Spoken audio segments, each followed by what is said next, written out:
প্রত্যেকটা প্রবাসী ওই পরিবারের লোকদের কাছে প্রয়োজনীয় প্রোডাক্ট হিসাবে পরিচিত।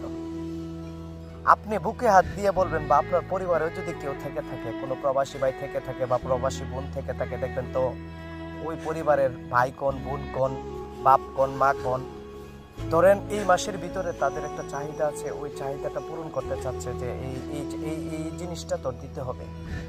দেওয়ার আগ পর্যন্ত তারে যেই পরিমাণ ফোন দিয়ে ডিস্টার্ব করবে, মানে কোনো রকম যদি দেওয়াটা শেষ হয়ে যায়, আপনি খেয়াল করে দেখবেন ওই ফোনগুলা আর তার মোবাইলে ঢুকে না। তার মানে আমি কাউরে অপরাধী করি না, কিন্তু অপরাধ না করেও তো পারা যায় না। মানে দেওয়ার আগ পর্যন্ত এত পরিমাণ ফোন দিয়ে খোঁজ খবর নেই, কেমন আছিস, ভালো আছিস কিনা, এটা কি সম্ভব হয়েছে, কবে দিবি, কিন্তু যেই কি দেওয়া শেষ হয়ে যায় প্রবাসীর আর বেল নাই। এটাই প্রবাসীর জীবন, মানতে হবে কি পরিমাণ কষ্ট করে তারা, বুঝছেন? তাদের শ্রদ্ধা করেন।